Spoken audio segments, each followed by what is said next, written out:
Nusantara Strategic Network melakukan survei pada 28 Agustus hingga 3 September 2021 dengan 400 responden mewakili seluruh wilayah di DKI Jakarta. Metode survei adalah multi-state random sampling dengan margin of error kurang lebih 4,9% dan tingkat kepercayaan 95%.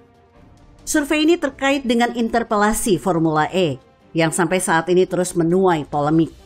Bahkan polemik Formula E juga menuai polemik karena ada dua partai, PDIP dan PSI, setuju interpelasi, tapi 7 fraksi lain menolak setelah diundang Anies makan malam.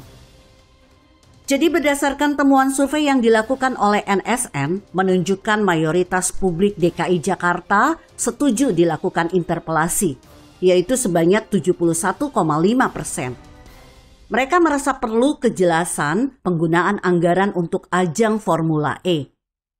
Penolakan publik terhadap interpelasi hanya sebanyak 25,0% dan sisanya yang tidak tahu atau tidak menjawab itu sekitar 35%. Berdasarkan hasil survei tersebut, Anies sebaiknya menggunakan interpelasi untuk menjelaskan manfaat Formula E kepada publik, alih-alih menghindari dan apalagi berusaha menggagalkan.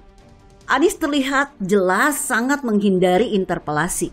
Sama seperti saat dirinya suka menghindari pertanyaan-pertanyaan yang sangat sensitif dan merugikannya. Pemimpin yang suka lepas tangan dan lari dari tanggung jawab. Dan kalau ada yang bisa dijadikan kambing guling, kambing hitam, dia tidak segan melakukannya.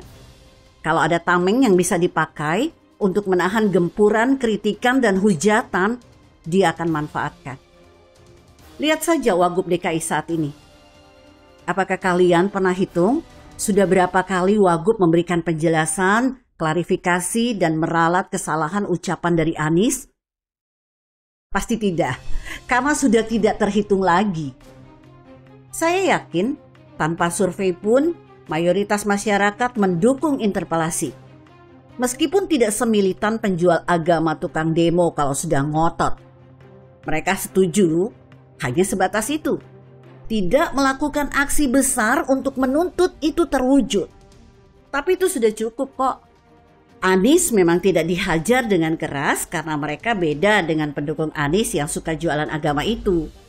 Beda tipe sikap. Anies sedang mengakumulasi kekesalan dari banyak pihak kalau terus lari dari mereka yang menginginkan penjelasan. Memang saat ini Anies masih terlihat santai, seolah tidak terjadi apa-apa, tapi kesabaran publik ada batasnya. Hingga saatnya tiba, Anies tinggal memanen hasilnya. Apalagi ketika ketujuh fraksi yang diundang Anies sepakat menolak interpelasi.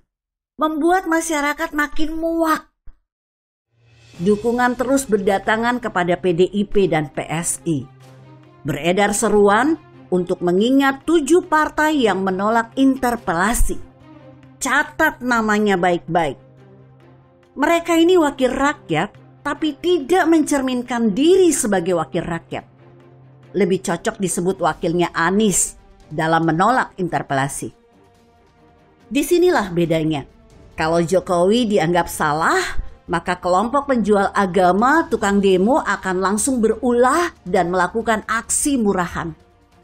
Provokasi dan hasutan bertebaran. Tapi kalau Anies berulah, memang tidak akan ada aksi. Tidak ada huru-hara dan provokasi. Karena mereka adalah orang-orang yang tidak turun ke jalan. Ada waktunya untuk beraksi, yakni saat pilkada atau pilpres. Anies mau nyalon Pilpres 2024. Indikasinya kuat. Disitulah ganjarannya yang akan dia terima. Di sanalah dia akan belajar sesuatu dengan keras. Learn the hard way. Semua kekesalan itu diakumulasi dan Anies akan menjadi sosok yang tidak akan dipercaya banyak orang. Bayangin aja. Jatuh ke got aja jadi viral dan disindir banyak orang. Terpleset saja langsung jadi bahan guyonan se-Indonesia. Ini adalah bukti kalau Anies berhasil mengundang begitu banyaknya ketidaksukaan bagi banyak orang. Anies boleh lari dari masalah. Dia boleh dengan tanpa rasa malu menghindar dari penjelasan. Dia bisa seenaknya melakukan apapun untuk menghadang interpelasi. Tapi jangan dipikir rakyat akan diam. Memang mereka dari luar terlihat diam. Tapi di pikiran mereka, Anies tidak bisa dipercaya. Pemimpin yang tidak suka ditanyai dan dimintai penjelasan adalah pemimpin yang tidak layak diberi kepercayaan dan tidak amanah. Banyak sekali udang di balik batu. Model gini mau jadi presiden? Oh alah, mau boros berapa banyak lagi?